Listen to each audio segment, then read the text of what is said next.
ก่อนที่จะได้บรรยายธรรมวันนี้ก็ขอปรับความเข้าใจแด่ท่านนักปฏิบัติธรรมทั้งหลายคือธรรมะที่นำมาบรรยายทุกวันตลอดไตรมาสพรรษา3 เดือนนั้นเป็นธรรมะที่ท่านทั้งหลายได้เคยประพฤติปฏิบัติมาแล้วเป็นส่วนมากเหตุนั้นหากว่าท่านครูบาอาจารย์ที่เคยประพฤติปฏิบัติมาได้ฟังซ้ำๆซากๆจนเกิดความเบื่อหน่ายจนเชยอะไรทำนองนี้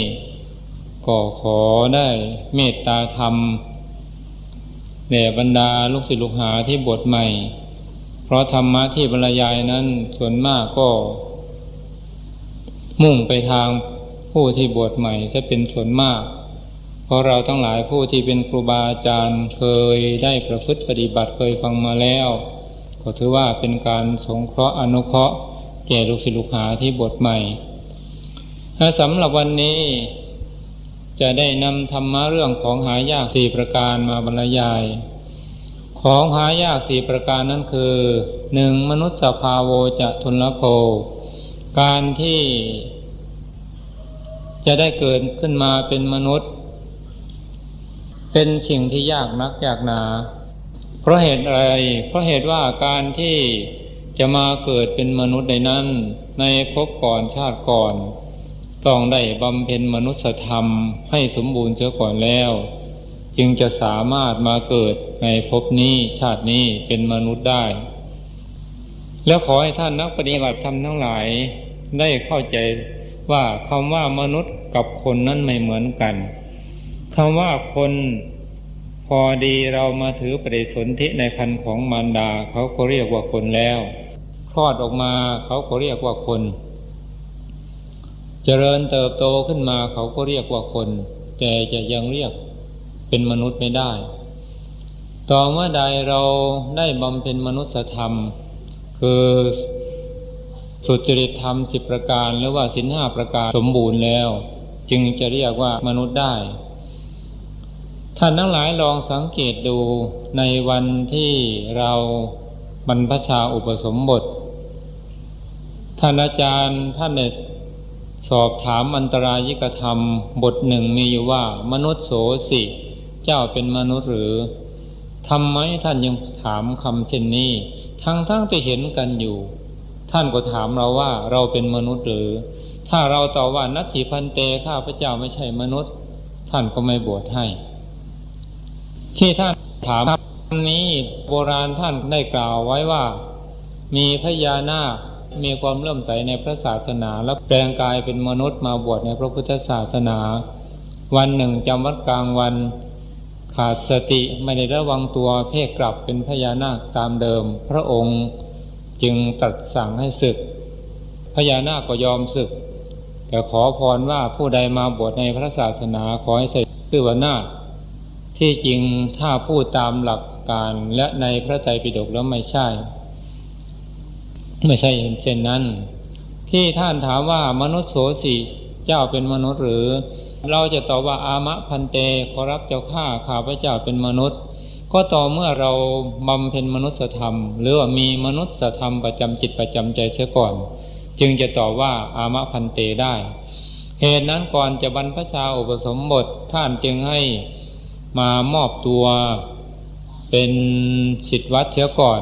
ได้เรียนคำขอบวชได้เรียนวิธีบวชท่านเรียกว่านาคตอนนี้ท่านเรียกว่านาคครับแปลว่าผู้ประเสริฐหรือผู้มาสู่ทางอันประเสริฐแต่ในขณะที่มาเป็นนาคนี้ท่านก็มีความต้องการที่จะให้เจ้านาคนั้นได้บำเพ็ญมนุษยธรรมให้สมบูรณ์เมื่อใดเราบำเพ็ญมนุษยธรรมสมบูรณ์แล้วจึงจะได้รับการบรรพชาอุปสมบทได้เหตุนั้นเวลาบรรพชาอุปสมบทนี้ส่วนมากหลวงพ่อเอาจริงเอาจังถ้าผู้ใดเวลาเข้าโบสถ์แล้วถูกกลิ่นเหล้าถูกกินอะไรมานี่หลวงพ่อไม่ให้บวชเลยแล้วก็ไม่บวชให้เลยไล่ออกจากโบสถ์ไปสมาทานศีลใหม่เมื่อหมดกินแอลกอฮอล์แล้วก็สมาทานศีลใหม่ไปประพฤติปฏิบัติไปใหม่เสียก่อนเห็นว่าพอสมควรแก่การเวลาแล้วจึงจะบวชให้เหตุนั้นที่พวกเราทั้งหลาย ได้มานั่งรวมกันอยู่ในขณะนี้มีร่างกายสมบูรณ์ด้วยอวัยวะทุกส่วนไม่มีบรรพชาโทษคือในพระวินัยท่านไม่ห้ามเราสามารถบวชในพระพุทธศาสนาทั้งจิตใจก็สมบูรณ์อันนี้ก็นับว่าเราได้พบของหายากประการที่หนึ่งประการที่สองพุทธภาโวจะทุลโภการที่ได้เกิดมาเป็นมนุษย์แล้วจะได้พบพระพุทธศาสนานั้นก็ยากนักยากหนาเพราะเหตุไรเพราะเห็นว่าพระโพธิสัตว์เจ้าแต่ละพระองค์จะได้มาตรัสรู้เป็นพระสัมมาสัมพุทธเจ้านั้นจะต้องบำเพ็ญบารมีให้เต็มเปี่ยมเสียก่อนแล้วจึงจะมาตรัสรู้เป็นพระสัมมาสัมพุทธเจ้าได้ไม่ใช่ว่าอยู่เฉยๆจะมาตรัสรู้เป็นพระพุทธเจ้าเลยทีเดียวเป็นไปไม่ได้เหตุนั้นท่านจึงแบ่งระยะการบำเพ็ญพระบารมีของพระโพธิสัตว์เจ้าทั้งหลายไว้ดังนี้คือถ้าพระโพธิสัตว์เจ้าองค์ใดเป็นประเภทปัญญาธิกะคือมีปัญญามากมีปัญญามากกว่าศรัทธาและความเพียรจะต้องบำเพ็ญบารมีอยู่ถึง20 อสงไขยกับแสนกับคือหมายความว่านึกอยู่ในใจว่าจะเป็นพระพุทธเจ้านานถึง7 อสงไขยออกปากปรารถนาเป็นพระพุทธเจ้านานถึง9 อสงไขยนับตั้งแต่วันได้รับรัฐพยากรณ์จากองค์สมเด็จพระสัมมาสัมพุทธเจ้ามาว่าผู้นี้จะได้ตรัสรู้เป็นพระพุทธเจ้าในอนาคตการข้างหน้ามีพระนามว่าอย่างนั้นอย่างนั้นอย่างนั้นตั้งแต่วันนั้นเป็นต้นมาจะต้องบำเพ็ญบารมีอยู่นานถึง4 อสงไขยกับแสนกับรวมทั้งหมดเป็น20 อสงไขยกับแสนกับจึงจะได้ตรัสรู้เป็นพระสัมมาสัมพุทธเจ้าได้เหมือนอย่างพระพุทธเจ้าของเรานี่2พระโพธิสัตว์เจ้าองค์ใดเป็นประเภทศรัทธาธิกะคือมีศรัทธามากกว่าปัญญาและความเพียรจะต้องบำเพ็ญบารมีอยู่ถึง40 อสงไขยคือหมายความว่านึกอยู่ในใจว่าจะเป็นพระพุทธเจ้านานถึง14 อสงไขยออกปากปรารถนาเป็นพระพุทธเจ้านานถึง18 อสงไขยนับตั้งแต่ได้รับรัฐพยากรณ์จากองค์สมเด็จพระสัมมาสัมพุทธเจ้าพระองค์ใดองค์หนึ่งว่าผู้นี้จะได้ตรัสรู้เป็นพระสัมมาสัมพุทธเจ้าในอนาคตการข้างหน้ามีพระนามว่าอย่างนั้นอย่างนั้นนับตั้งแต่วันนั้นเป็นต้นมาจะต้องบำเพ็ญบารมีอยู่นานถึง8 อสงไขยรวมทั้งหมดเป็น40 อสงไขยจึงจะได้ตรัสรู้เป็นพระสัมมาสัมพุทธเจ้าได้ 3. พระโพธิสัตว์เจ้าองค์ใดเป็นประเภทวิริยาธิกะคือยิ่งด้วยความเพียรมีความเพียรมากกว่าศรัทธาและปัญญาจะต้องบำเพ็ญบารมีอยู่นานถึง80 อสงไขยคือนึกอยู่ในใจว่าจะเป็นพระพุทธเจ้านานถึง28 อสงไขยออกปากปรารถนาเป็นพระพุทธเจ้านานถึง36 อสงไขยนับตั้งแต่ได้รับรัฐพยากรณ์จากองค์สมเด็จพระสัมมาสัมพุทธเจ้ามาว่าผู้นี้จะได้ตรัสรู้เป็นพระพุทธเจ้าในอนาคตการข้างหน้า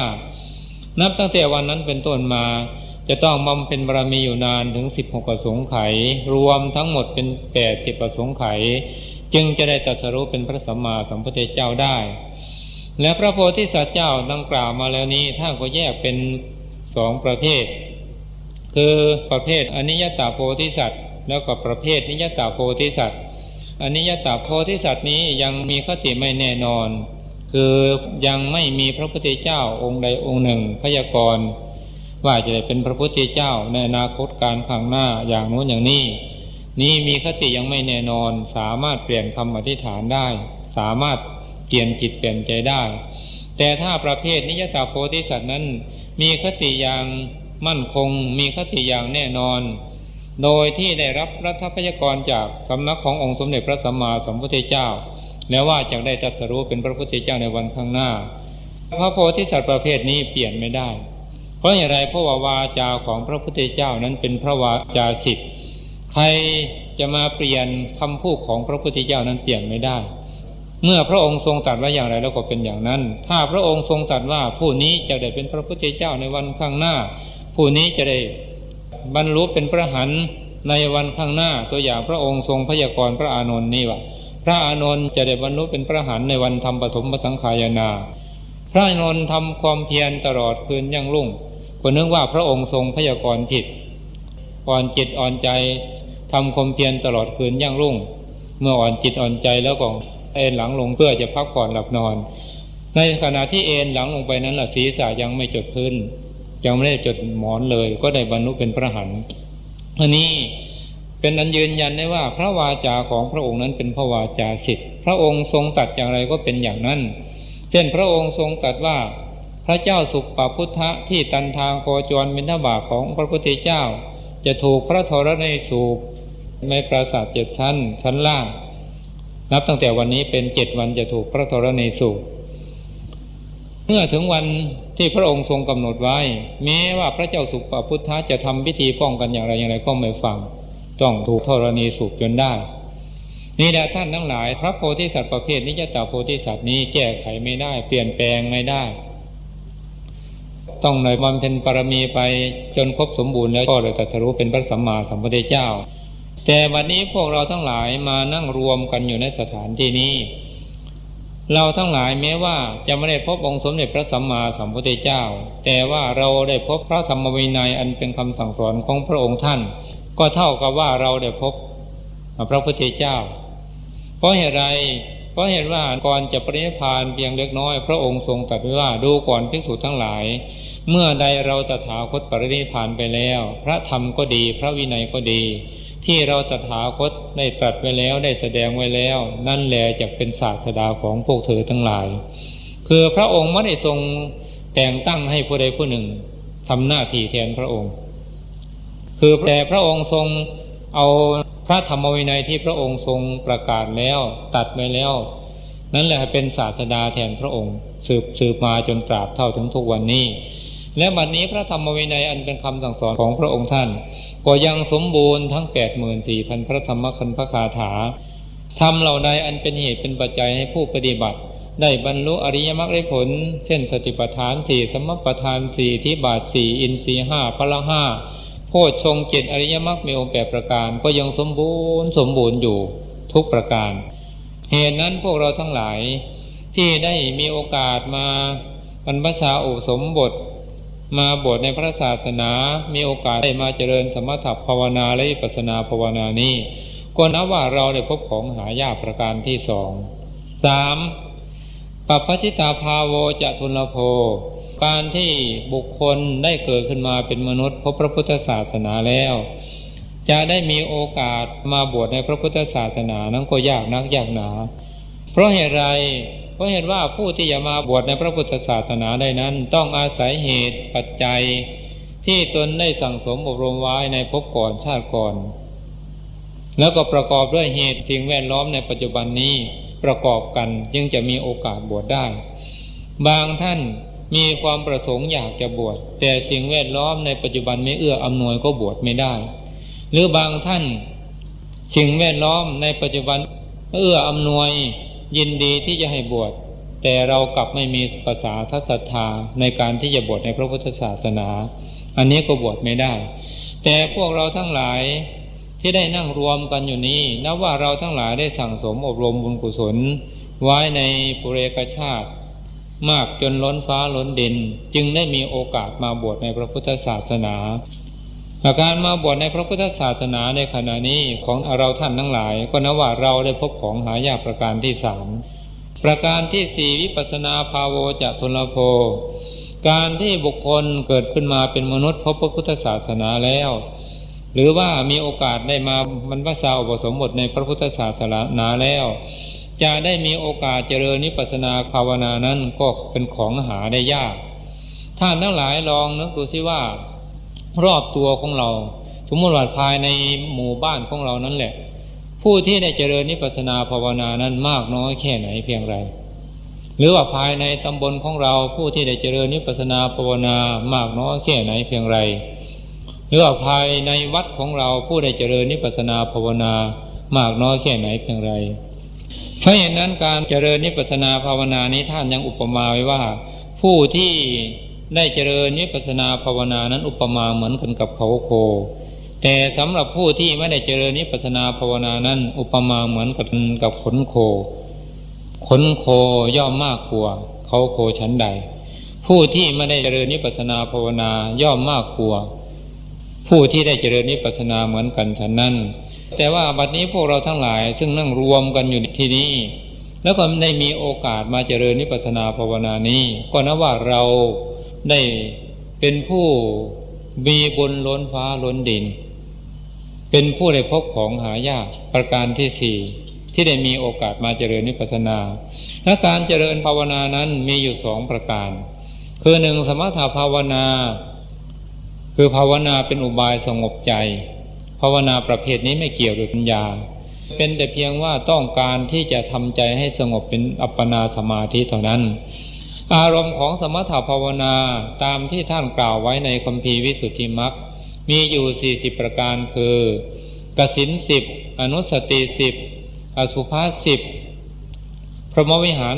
4อาหาเรปฏิกูลสัญญา1จตุธาตุววัฏฐาน1อรูปกรรมฐาน4ก็แลในกรรมฐาน40ประการมีนิมิต3อย่างมีภาวนา3อย่างนิมิต3คือปริกรรมนิมิตนิมิตในบริกรรม2อุคหานิมิตนิมิตติดตา3ปฏิภาคานิมิตนิมิตเทียบเคียง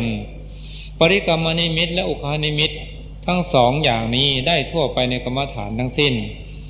แต่ปฏิภาคานิมิตนั้นได้เฉพาะในกรรมฐาน22ประการคือกสิณ10อสุภะ10กายคตาสติ1อานาปานสติ1เหล่านี้ย่อมเป็นเหตุเป็นปัจจัยให้ได้ปฏิภาคานิมิตภาวนา3นั้นคือ1ปริกรรมภาวนา2อุปจารภาวนา3อัปปนาภาวนาปริกรรมภาวนานั้นได้ทั่วไปในกรรมฐานทั้งสิ้นอุปจารภาวนานั้นได้เฉพาะในกรรมฐาน10ประการคือพุทธานุสติธัมมานุสติสังฆานุสติศีลานุสติจาคานุสติเทวตานุสติอุปสมานุสติมรณสติอาหาเรปฏิกูลสัญญาจตุธาตุววัฏฐานเหล่านี้ย่อมให้สำเร็จเพียงอุปจารภาวนาหรืออุปจารสารเท่านั้นไม่ถึงอัปปนาภาวนาเพราะเหตุไรเพราะว่ากรรมฐานเหล่านี้เป็นพระกรรมฐานที่สุขุมละเอียดยิ่งนักไม่ปรากฏชัดได้อันจิตและเจตสิกไม่สามารถแอบสนิทตั้งอยู่ได้นานจึงให้สำเร็จเพียงแค่อุปจารภาวนาหรืออุปจารฌานเท่านั้นส่วนอัปปนาภาวนานั้นได้ในกรรมฐาน30ประการคือกสิณ10อสุภะ10อานาปานสติ1กายคตาสติ1พรหมวิหาร4อรูปกรรมฐาน4เหล่านี้ย่อมให้สำเร็จตลอดถึงอัปปนาภาวนาเพราะเหตุไรเพราะว่ากรรมฐานเหล่านี้เป็นอารมณ์ปรากฏชัดอันจิตและเจตสิกสามารถแอบสนิทตั้งอยู่ได้นานจึงเป็นเหตุเป็นปัจจัยให้สำเร็จถึงอัปปนาภาวนาก็กรรมฐาน30ประการอันให้สำเร็จถึงอัปปนาภาวนานั้นจะได้มีอานุภาพเสมอกันนั้นหามิได้อสุภะ10กายคตาสติ1รวม11ประการนี้ให้สำเร็จเพียงรูปาวจรปฐมฌานอย่างเดียวเท่านั้นไม่สามารถจะให้สำเร็จถึงทุติยฌานตติยฌานจตุตฌานเว้นไว้แต่ท่านผู้ใดมีสติปัญญาเมื่อเราเจริญอสุภกรรมฐาน10ประการหรือกายคตาสติอย่างใดอย่างหนึ่งเมื่อเจริญไปถ้ามีสีที่ปรากฏชัดเจนขึ้นมาเช่นมีสีแดงสีเหลืองสีขาวสีเขียวอย่างนี้ปรากฏขึ้นมาหลังจากนั้นเราเอาสีนั้นมาบริกรรมเป็นกสิณผ่าสีแดงแล้วก็บริกรรมว่าโลหิตังโลหิตังสีแดงร่ำไปถ้าสีขาวก็มาภาวนาว่าโอทาตังโอทาตังขาวเป็นต้นไปก็สามารถให้สำเร็จถึงจตุตฌานได้แต่ถ้าเราบริกรรมเฉพาะอสุภะ10ประการและกายคตาสติเพียงอย่างเดียวเท่านั้นก็ให้สำเร็จเพียงขั้นปฐมฌานเท่านั้นสำหรับพรหมวิหาร3คือเมตตากรุณามุทิตามีอานุภาพให้สำเร็จตั้งแต่ปฐมฌานถึงจตุตฌานสำหรับอุเบกขาพรหมวิหารมีอานุภาพให้สำเร็จได้แต่เพียงรูปาวจรปัญจมฌานอย่างเดียวเท่านั้นไม่สำเร็จอย่างอื่นสำหรับอรูปกรรมฐาน4มีอานุภาพ เฉพาะให้ได้แต่อรูปฌานสี่อย่างเดียวคือหมายความว่าอรูปกรรมฐานที่หนึ่งก็ให้สำเร็จรูปฌานที่หนึ่งอรูปกรรมฐานที่สองก็ให้สำเร็จอรูปฌานที่สองอรูปกรรมฐานที่สามก็ให้สำเร็จอรูปฌานที่สามอรูปกรรมฐานที่สี่ก็ให้สำเร็จรูปฌานที่สี่ให้สำเร็จฌานเฉพาะของใครของมันเท่านั้นกลับกันไม่ได้นับกรรมฐานอันเป็นเหตุให้สำเร็จรูปาวจรฌาน26และให้สำเร็จอรูปาวจรฌาน4จึงรวมเป็นกรรมฐานอันให้สำเร็จอัปปนาภาวนาหรือให้สำเร็จฌาน30ประการเหนือจากนั้นให้สำเร็จเพียงขั้นอุปจารภาวนาหรืออุปจารฌานเท่านั้นอานิสงส์ของการเจริญสมถภาวนาเมื่อเราทำให้ยิ่งแล้วทำให้สมบูรณ์แบบแล้วก็สามารถที่จะได้สำเร็จรูปฌาน4อรูปฌาน4แล้วก็เป็นเหตุให้เกิดคุณสมบัติขึ้นมาเช่นให้สำเร็จวิชชา3ปฏิสัมภิทาญาณ4อภิญญา6อันนี้เป็นอานิสงส์ซึ่งเกิดขึ้นจากอานุภาพของการเจริญสมถภาวนา2วิปัสสนาภาวนาการบรรยายนี้ก็บรรยายโดยสังเขปเพราะเวลาของเราก็น้อยนิดเดียววิปัสสนาภาวนาเป็นอุบายเรืองปัญญาคือการเจริญวิปัสสนาภาวนานี้ต้องใช้ปัญญาต้องให้เกิดปัญญาต้องทำให้เกิดปัญญาทันปัจจุบันเห็นรูปเห็นนามเห็นพระไตรลักษณ์เห็นอริยสัจสี่เป็นต้นจึงจะใช้ชื่อว่าเป็นการเจริญวิปัสสนาภาวนาถ้าการเจริญไปเท่าไรเจริญไปเท่าไรก็ตาม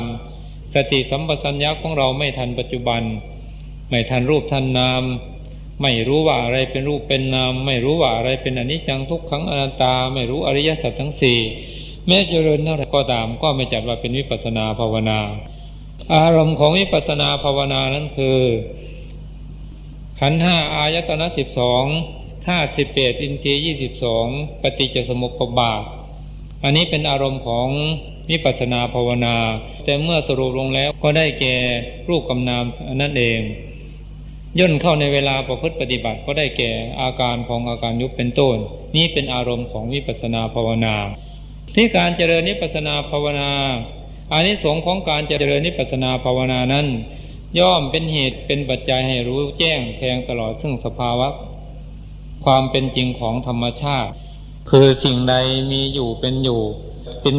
อย่างไรก็สามารถที่จะรู้สิ่งนั้นตามธรรมชาติของมันเช่น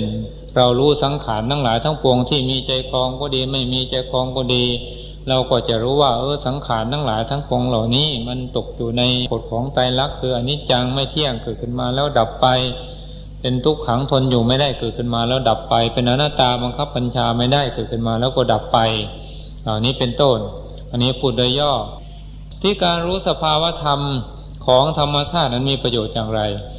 มีประโยชน์หลายสิ่งหลายประการคืออย่างต่ำที่สุดย่อมเป็นเหตุเป็นปัจจัยไม่ให้พวกเราทั้งหลายหลงไหลอยู่ในสมมุติบัญญัติเป็นเหตุเป็นปัจจัยที่จะทำให้มานะทิฏฐิลดน้อยลงไปหรือพูดเอาย่อๆว่าเป็นเหตุเป็นปัจจัยที่จะทำให้ความโลภความโกรธความหลงราคะตัณหาอุปาทานมันลดน้อยลงไปอ่อนกำลังลงไปทั้งที่เรายังไม่ได้บรรลุอริยมรรคผลขั้นไหนนั่นแหละแต่ว่ากิเลสตัณหามันลดหย่อนลงไปแล้วความเห็นแก่ตัวก็หมดลงไปอันนี้เป็นอานิสงส์ของการเจริญวิปัสสนาโดยย่อที่อย่างสูงที่นี่ย่อเป็นเหตุเป็นปัจจัยให้ผู้ปฏิบัติได้สำเร็จเป็นพระโสดาบันเป็นพระสกิทาคามีเป็นพระอนาคามีและได้สำเร็จเป็นพระอรหันต์นี่เป็นอานิสงส์ของการเจริญวิปัสสนาภาวนาท่านทั้งหลายเมื่อกล่าวมาถึงนี้ท่านทั้งหลายอาจจะมีความข้องใจสงสัยอยู่ว่าหลวงพ่อบัดนี้พระศาสนาก็ล่วงเลยมาตั้ง 2,000 กว่าปีแล้วยังจะมีพระอริยบุคคลอยู่หรือยังจะมีพระอรหันต์อยู่หรือท่านทั้งหลายอาจจะสงสัยอย่างนี้ก็ได้ข้อนี้ขอยกหลักฐานที่ท่านกล่าวไว้ในคัมภีร์สุมังคลวิลาสินีอัฏฐกถาทีฆนิกายปาติกวรรคภาค3หน้า111ถึงหน้า112และบรรทัดที่21แล้วก็บรรทัดที่1ที่2ท่านได้กล่าวไว้ว่าปฏิสัมภิทัปปเตหิวัสสหัสสังอัฏฐาสิ1,000 ปีที่1เป็นยุคของพระอรหันต์ผู้ได้ปฏิสัมภิทาญาณ4คือหมายความว่าพระศาสนาล่วงเลยมา 1,000 ปี ในช่วง 1,000 ปีนี้ถ้าผู้ใดเจริญวิปัสสนาภาวนาได้สำเร็จเป็นพระอรหันต์แล้วหากว่าเราได้สั่งสมอบรมบุญกุศลไว้ในปุเรกชาติก็สามารถที่จะได้บรรลุปฏิสัมภิทาญาณสี่ด้วยปฏิสัมภิทาญาณสี่นั้นคือธรรมปฏิสัมภิทาแตกฉานในธรรม2อัตถปฏิสัมภิทาแตกฉานในอัตถ์3ปฏิภาณปฏิสัมภิทาแตกฉานในปฏิภาณ4นิรุตติปฏิสัมภิทาแตกฉานในนิรุตคือภาษาคือรู้วิธีพูดให้ผู้อื่นเข้าใจได้ง่ายๆนี่สามารถเกิดขึ้นได้2ในสารพิญเยหิวัสสาสัง1,000 ปีที่2เป็นยุคของพระอรหันต์ผู้ได้อภิญญา6คือหมายความว่าพระศาสนาล่วงเลยมาถึง 2,000 ปีช่วง 2,000 ปีนี้ถ้าผู้ใดมาเจริญวิปัสสนาภาวนาได้สำเร็จเป็นพระอรหันต์แล้วสามารถที่จะยังอภิญญา6ให้เกิดขึ้นได้หากว่าเคยสั่งสมอบรมบารมีไว้แล้วในชาติปางก่อนคือสามารถแสดงฤทธิ์ได้สามารถได้หูทิพย์ได้ตาทิพย์รู้วาระจิตของผู้อื่นระลึกชาติผลหลังได้รู้วิธีทำอาสวะให้หมดไปจากขันธสันดานอภิญญาทั้ง6ประการนี้สามารถเกิดขึ้นได้3เตวิเชหิวัสสาสัง1,000 ปีที่3เป็นยุคของพระอรหันต์ผู้ได้วิชา3คือหมายความว่าพระศาสนาล่วงเลยมาถึง 3,000 ปีในช่วง 3,000 ปีนี้ถ้าผู้ใดมาเจริญวิปัสสนาภาวนาได้บรรลุมรรคผลแล้วก็สามารถที่จะยังวิชา3ให้เกิดขึ้นได้วิชา3ประการนั้นคือ 1. บุพเพนิวาสานุสติญาณปัญญาระลึกชาติผลหลังได้ 2. จตุปาตญาณปัญญารู้จักการเกิดการจุติของบุคคลอื่นหรือสัตว์อื่นคือรู้ว่าผู้นี้เขามาเกิดที่นี้ด้วยบุญกรรมอะไรทำให้เขาอำนวยให้เขามาเกิดในภพนี้ชาตินี้ผู้นี้ตายแล้วเขาไปที่ไหนสามารถที่จะรู้ได้3. อาสวัคยายานปัญญารู้จักทำอาสวะให้สิ้นไปวิชาทั้ง3ประการนี้สามารถที่จะเกิดขึ้นได้แต่ทั้งนี้มีข้อแม้อยู่ว่าต้องได้บำเพ็ญบารมีมาในภพก่อนชาติก่อนแล้วก็ได้ตั้งสัจจปริญญาว่าสาธุด้วยอานิสงส์บุญกุศลหรือว่าผลบุญที่ข้าพเจ้าได้สั่งสมอบรมมาในขณะนี้ขอจงเป็นปัจจัยให้ข้าพเจ้าได้สำเร็จวิชา3ในอนาคตการข้างหน้านั้นเถิดเหมือนดังที่หลวงพ่อพากล่าวคำบูชาและอธิษฐานจิตในวันอาสาฬหปุณมีนั้นว่าด้วยบุญกุศลที่ทำพุทธบูชาในเนื่องในวันอาสาฬหปุณมีครั้งนี้ขอจงเป็นเหตุเป็นปัจจัยให้ได้บรรลุฌานสมาบัติผลสมาบัตินิโรธสมาบัติปาทัพพฌานวิชา3ปฏิสัมภิทาญาณ4ปัญญา6อตีตังสยานปัจจุปนังสยานอนาคตังสยานมโนมยิทธิอย่างนี้เรียกว่าเราได้สั่งสมอบรมบารมีไว้ถ้าว่าในภพก่อนชาติก่อนเราได้เคยตั้งสัจจะอธิษฐานไว้อย่างนี้อย่างใดอย่างหนึ่งก็ได้ก็สามารถที่จะเกิดขึ้นได้แต่ถ้าว่าเราทำมาแล้วในภพก่อนชาติก่อนไม่เคยอธิษฐานไว้เลยก็ไม่สามารถที่จะเกิดขึ้นได้อันนี้ขึ้นอยู่ที่บุญกุศลที่เราสั่งสมอบรมไว้4. สุขาวิปัสสเกหิวัสสาสัง1,000 ปีที่4เป็นยุคของพระอรหันต์ผู้สุขวิปัสสกะคือหมายความว่าพระศาสนาล่วงเลยมาถึง 4,000 ปีในช่วง 4,000 ปีนี้ผู้ใดมาเจริญวิปัสสนาภาวนาได้สำเร็จเป็นพระอรหันต์แล้วก็สำเร็จโดยแห้งแล้งไม่มีคุณสมบัติอย่างใดอย่างหนึ่งที่กล่าวมาข้างต้นนั้นเกิดขึ้นได้เป็นแต่เพียงทำลายความโลภความโกรธความหลงราคะตัณหาอุปาทานให้หมดไปจากขันธสันดานเท่านั้น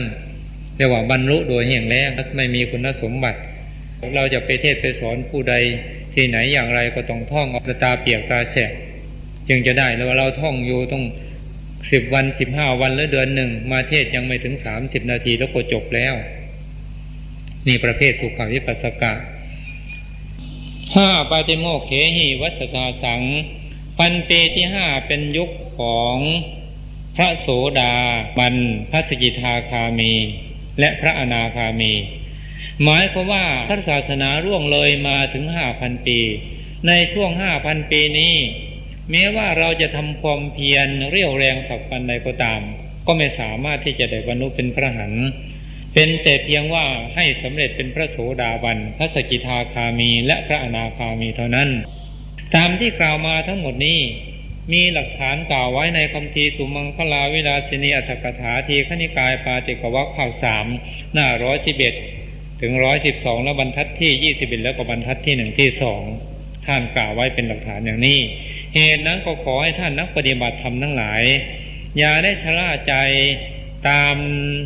ตำรับตำราในหนังสือที่เขาแต่งขายวางขายตามแผงขายหนังสือสนามหลวงบ้างตามร้านขายหนังสือ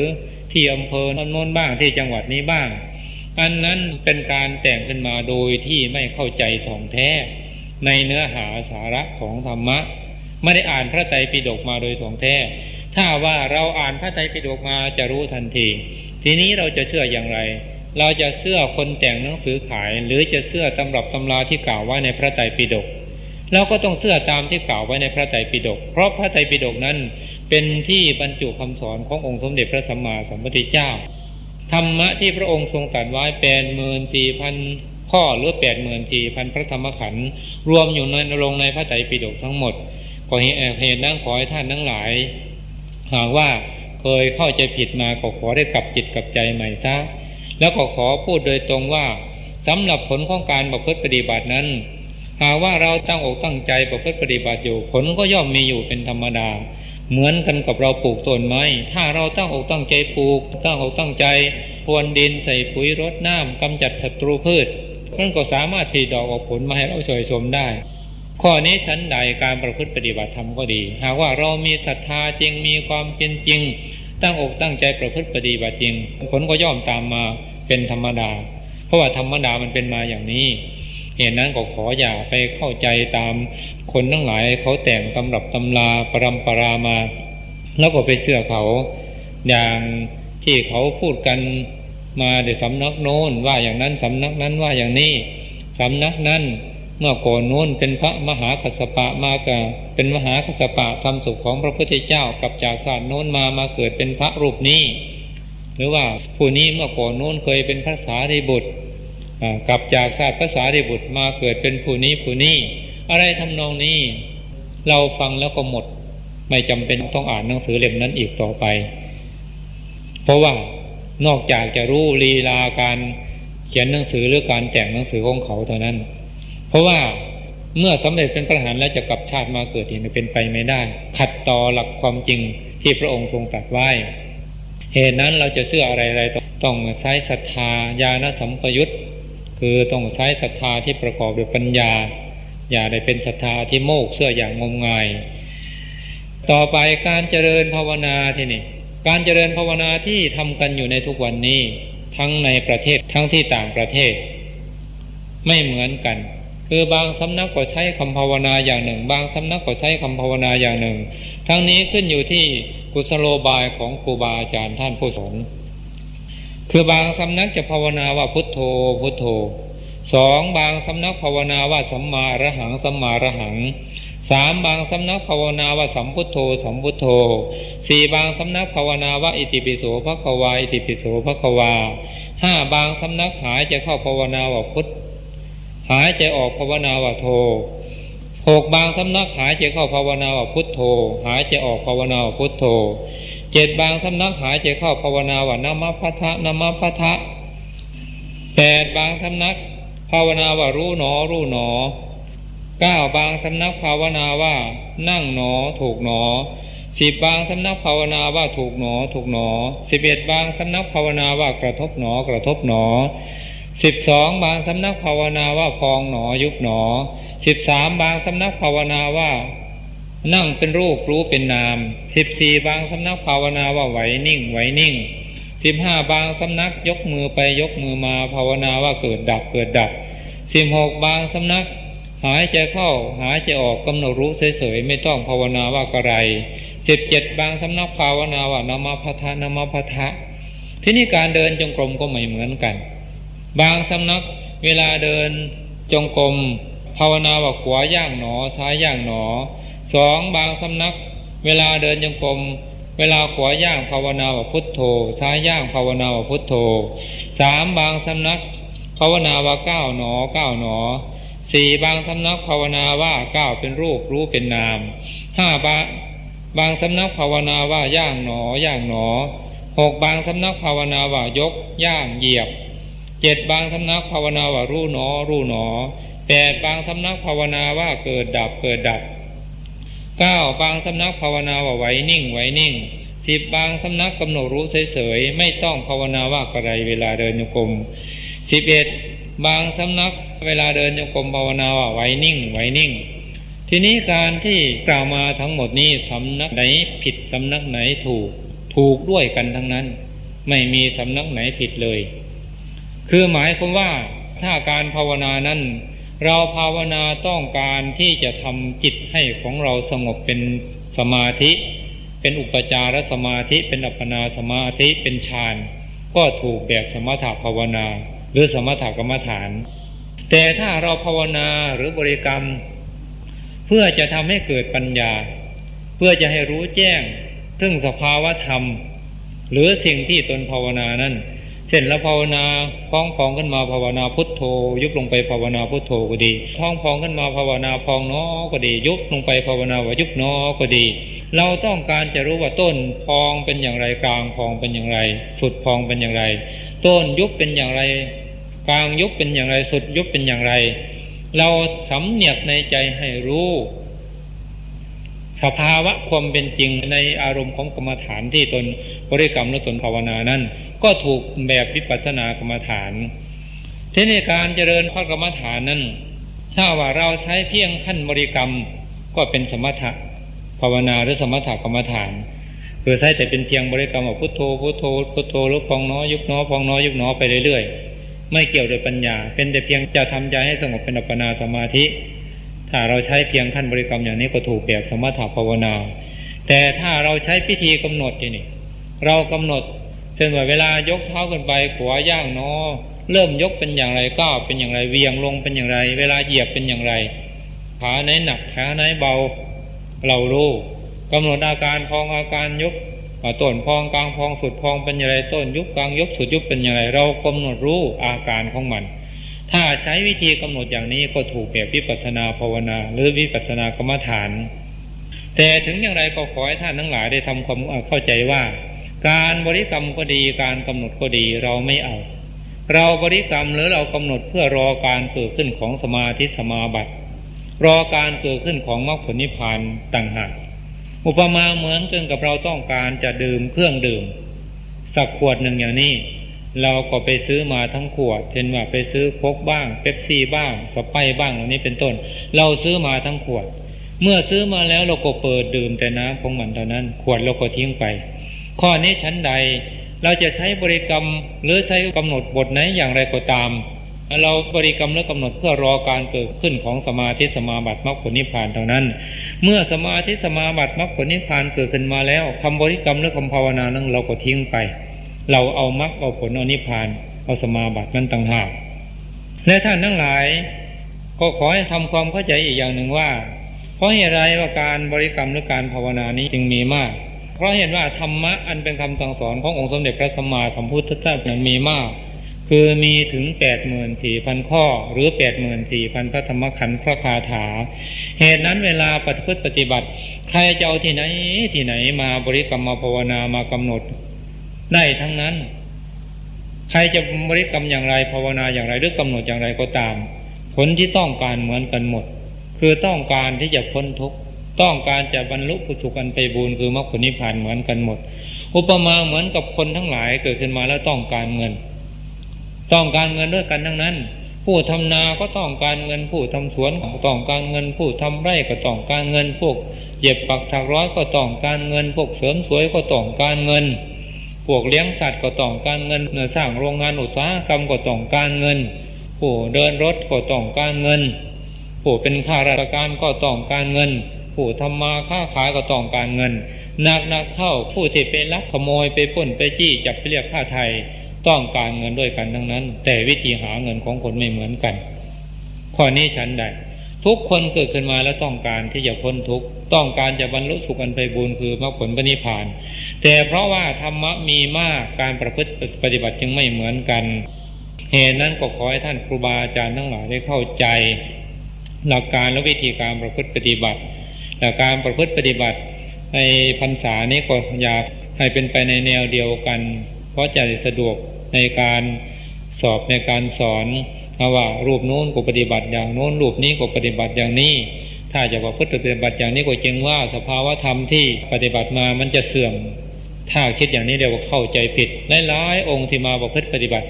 ทั้งที่มาอยู่กับท่านว่าตั้งใจจะมาศึกษาแต่มาแล้วทิฏฐิมานะนั้นไม่ยอมลดเคยทำอย่างไรก็ทำอย่างนั้นไปเคยพูดอย่างไรก็พูดอย่างนั้นไม่ยอมเปลี่ยนนิสัยไม่ยอมทำตามคุณขอให้ภาวนาอย่างนี้เสียก่อนเถอะออกจากสำนักแล้วจึงค่อยภาวนาอย่างอื่นอธิบายให้ฟังเหมือนอธิบายมาแล้วแต่ก็ไม่ยอมเช่นพวกเคยเพ่งลูกแก้วอย่างนี้มาก็อยากเพ่งอย่างนั้นแหละเมื่ออยากเพ่งเป็นลูกแก้วอย่างนั้นอยู่ตลอดเวลาการประพฤติปฏิบัติมันก็ไม่เดินหน้าถ้าจะทำอย่างไรก็ตามท่านทั้งหลายจะภาวนาหมดแต่อย่างไรก็ตามมันดำเนินไปตามปฏิปทาสู่ความพ้นทุกข์เหมือนกันหมดทั้งนั้นนั่นแหละแต่ว่าข้อสำคัญขั้งแรกนี้เราต้องทำให้ถึงเสียก่อน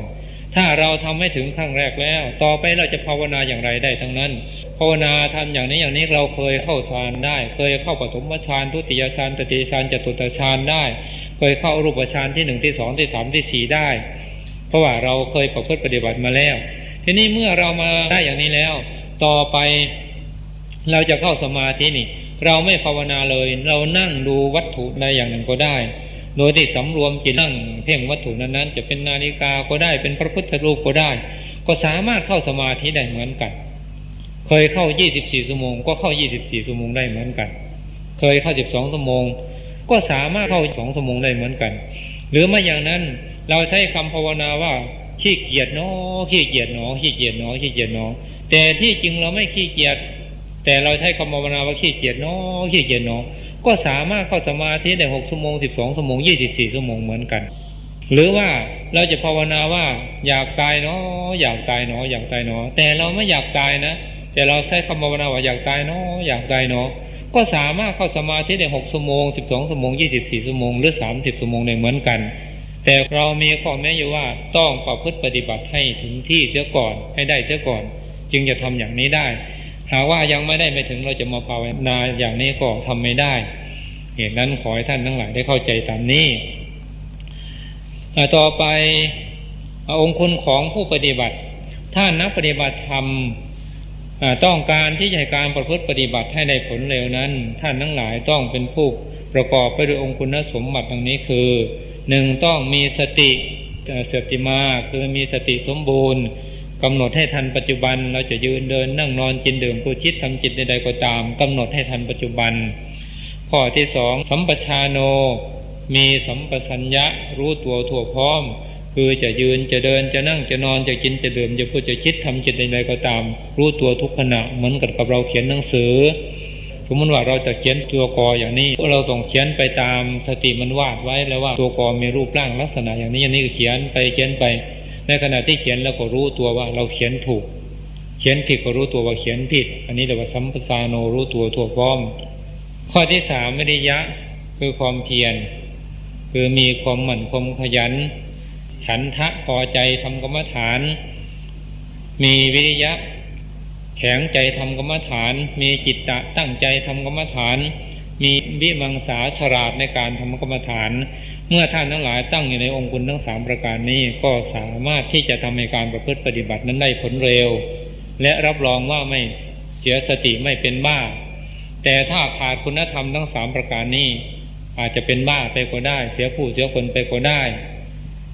หลวงพ่อคิดว่าท่านทั้งหลายคงไม่อยากเป็นบ้าคงไม่อยากเสียผู้เสียคนเมื่อท่านการทั้งหลายต้องการอย่างนี้ก็ขอจงตั้งอยู่ในองค์คุณทั้ง3ประการนี้คือ1มีสติทันปัจจุบัน2มีสัมปชัญญะรู้ตัวทั่วพร้อม3มีความเพียรต่อไปก็ขอเตือนสติท่านทั้งหลายคือเวลาประพฤติปฏิบัตินี้ขออย่าทำอิริยาบถให้ผิดปกติเราจะยืนเดินนั่งนอนกินดื่มพูดคิดทำจิตใดๆก็ตามก็ขอให้ใช้อิริยาบถในตามปกติธรรมดาอย่าให้คนอื่นรู้ว่าเราประพฤติปฏิบัติธรรมะคือหมายความเดินตามปกตินั่งตามปกติแต่เรามีสติสัมปชัญญะสำรวมอยู่ตลอดเวลารู้ตัวอยู่ตลอดเวลาไม่ความโลภความโกรธความหลงเกิดขึ้นไม่ให้จิตใจมันวอกแวกฝันไว้ไปตามอารมณ์ถ้าเราทำอิริยาบถให้ผิดปกติบางทีเดินช้าๆจะมาฉันเช้าบางทีจะมาฉันภัตตาหารนี่บางทีเพื่อนฉันเกือบเสร็จแล้วจึงมาถึงก็มีอันนี้เรียกว่าทำอิริยาบถให้ผิดปกติ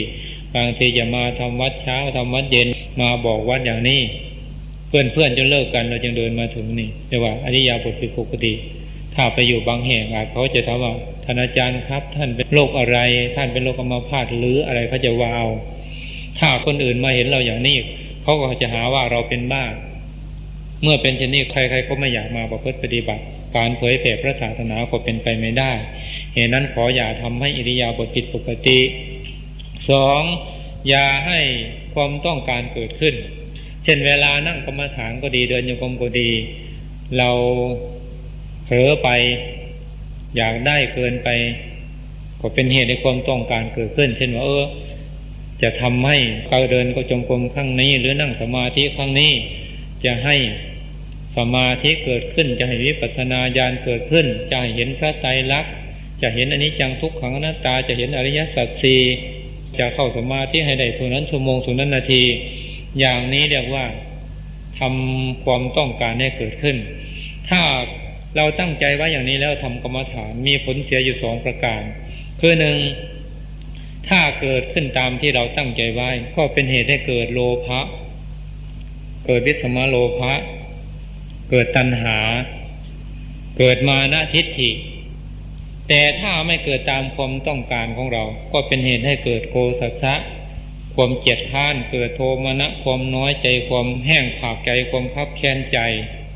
ความขี้เกียจตามมาไม่อยากปฏิบัติพระกรรมฐานต่อไปเหตุนั้นก็ขออย่าให้ความต้องการเกิดขึ้นสองอย่าเป็นผู้วิเศษ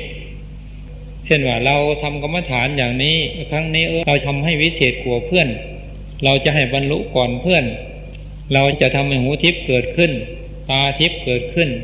เราทำเพื่อจะให้รู้วาระจิตของผู้อื่นอะไรทำนองนี้ขออย่าได้คิดอย่างนี้หรือท่านใดที่เคยคิดอย่างนี้มาแล้วก็ขอความเมตตาให้เลิกคิดเสียก่อนในตอนนี้คือบางท่านอาจจะคิดว่าตนรู้หมดทุกอย่างครูบาอาจารย์คิดอย่างนั้นก็รู้ครูบาอาจารย์คิดอย่างนี้ก็รู้หรือท่านองค์นั้นคิดอย่างนั้นก็รู้ท่านองค์นี้คิดอย่างนี้ก็รู้ท่านองค์นั้นประพฤติปฏิบัติไปเป็นอย่างนั้นท่านองค์นั้นประพฤติปฏิบัติเป็นอย่างนี้ขอร้องถ้ามีความคิดอยู่อย่างนี้ในตัวหรือว่าเคยคิดอย่างนี้มาแล้วขอร้องอย่าเพิ่งคิดบางทีความคิดนั้นมันไม่ตรงกับเป้าหมายมันไม่ตรงกับความจริงเกิดเป็นวิปลาสขึ้นมาการปฏิทำให้เสียผู้เสียคนขึ้นมาถ้าเกิดวิปลาสแล้วก็เป็นบ้าอย่างเดียวเขาเรียกว่ากรรมฐานเป็นบ้าถ้าใครคิดอย่างนี้ส่วนมากเป็นบ้าถึงไม่เป็นบ้าถึงที่ก็เป็นบ้าไปแล้วถึง 90%ถ้ายังไม่ได้เข้าโรงพยาบาลก็เป็นบ้าไปแล้ว 90%ถ้าคิดเหมือนที่อย่างหลวงพ่อว่ามา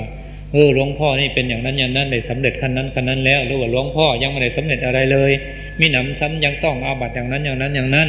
หรือผู้นั้นต้องอาบัติอย่างนั้นผู้นี้ต้องอาบัติอย่างนี้ผู้นี้ได้รับสำเร็จคุณสมบัติขั้นนั้นอะไรทำนองนี้เราพยากรณ์แต่เราคนเดียวมันผิดพลาดได้ไม่ตรงกับความหมายถ้าใครคิดอย่างนี้เวลาปฏิบัติกรรมฐานอยู่ก็แสดงว่าเป็นบ้าไปแล้ว 90% เหตุนั้นถ้าท่านผู้ใดคิดอย่างนี้ก็ขอร้องให้เลิกคิดเสียก่อนแต่เมื่อประพฤติปฏิบัติพระกรรมฐานจบแล้วจะคิดอย่างไรหลวงพ่อไม่ว่าปล่อยให้เป็นอิสระแต่ถ้าเวลาปฏิบัติอยู่นี้หากเกิดความคิดนี้เกิดขึ้นมาลำบากที่จะพาเข้าโรงพยาบาลภาษีเพราะว่าเคยเอาเข้าโรงพยาบาลบ่อยๆถ้าใครอยากเป็นผู้วิเศษหรือถือว่าตนเป็นผู้วิเศษแล้วปฏิบัติพระกรรมฐาน100 ทั้ง 100เสียคนไปเลยมาปฏิบัติ10 คนก็เสีย10 คนมาปฏิบัติ2 คนก็เสีย2 คนมาปฏิบัติคนเดียวก็เสียคนเดียวถ้าใครอยากเป็นผู้พิเศษข้อนี้มีตัวอย่างเป็นมาหลายคนแล้วเท่าที่หลวงพ่อได้สอนกรรมฐานมาตั้งแต่พ.ศ. 2515มาถึงป่านนี้ท่านทั้งหลายลองคิดดูว่ามีคนมาปฏิบัตินั้นปีหนึ่งไม่ใช่น้อยรวมแล้วสายพันคนตลอดทั้งปีทีนี้เมื่อเป็นเช่นนี้เราก็สามารถที่จะรู้ว่าการประพฤติปฏิบัติเป็นอย่างไรเวลามาประพฤติปฏิบัติลูกศิษย์ลูกหาเป็นอย่างไรเหตุนั้นก็ขอให้ท่านทั้งหลายเปลี่ยนความคิดนี้เสียอย่าได้คิดเหมือนอย่างที่กล่าวมาแล้วข้างต้นเอาล่ะท่านครูบาอาจารย์ตลอดถึงท่านนักปฏิบัติธรรมทั้งหลายเท่าที่หลวงพ่อได้บรรยายธรรมะมาก็เป็นเวลาเกือบ1 ชั่วโมงเห็นว่าพอสมควรเจเวลาจึงขอยุติ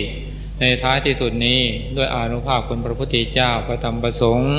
บารมีธรรมที่ท่านทั้งหลายได้สั่งสมอบรมมาพร้อมทั้งอำนาจบารมีธรรมที่หลวงพ่อได้สั่งสมอบรมมาตั้งแต่ปุเรกชาติ ขอจงได้เป็นตบะเดชะเป็นพลวปัจจัยท่านทั้งหลายมีสุขภาพพลานามัยสมบูรณ์ปราศจากโรคภัยไข้เจ็บทั้งหลายทั้งปวงให้มีโอกาสได้ประพฤติปฏิบัติธรรมะเต็มที่ขอให้ท่านทั้งหลายเป็นผู้มีสติมีสัมปชัญญะมีความเพียรมีสมาธิมีศรัทธามีปัญญาสมบูรณ์ได้บรรลุฌานสมาบัติผลสมาบัตินิโรธสมาบัติปาฐกฌานวิชาสามปฏิสัมภิทาญาณสี่ปัญญาหกอตีตังสยานปัจจุปนังสยานอนาคตังสยานมโนมยิทธิได้สำเร็จเป็นพระโสดาบันพระสกิทาคามีพระอนาคามีได้สำเร็จเป็นพระอรหันต์ตามบุญญาธิการที่ท่านทั้งหลายได้สั่งสมอบรมมาก่อนที่ท่านทั้งหลายจะออกจากห้องกรรมฐานแห่งนี้ไปจงทุกท่านเถิดแผ่เมตตาพร้อมกันอหังสุขิโตโหมิขอให้ข้าพเจ้าจงถึงสุขนิราชทุกข์ไม่มีเวรไม่มีภัยไม่มีความเบียดเบียนไม่มีความเดือดร้อนไม่มีความลำบากมีความสุขรักษาตนอยู่เถิดสัพเพสัตตาสัตว์ทั้งหลายทั้งปวงจงเป็นผู้ไม่มีเวรไม่มีภัยไม่มีความเบียดเบียนไม่มีความเดือดร้อนไม่มีความลำบากมีความสุขรักษาตนอยู่เถิดขอเดชะตั้งจิตอุทิศผล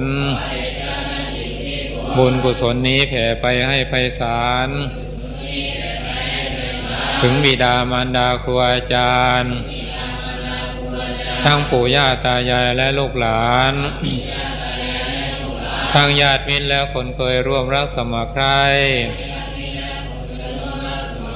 ทั้งทหารตำรวจตัวแทนไทยทั้งเจ้ากรรมนายเวรและเทวันมีพระอินทร์พระพรหมพระยมพระการข้าจตุโลกบาลทั้งสี่พระภูมิเจ้าที่เจ้ากรุงพาลีพระนางธรณีพระเพลิงพระพายตลอดถึงสรรพสัตว์ทั้งหลายขอให้มีส่วนได้ในกุศลผลของฉันสำหรับเราท่านทั้งหลายที่มันปฏิบัติพระวิปัสสนาขอให้พาได้พบประสบสีได้บรรลุมรรคผลนิพพานของญาณมุนีในชาตินี้มีผลทุกคนเทอญ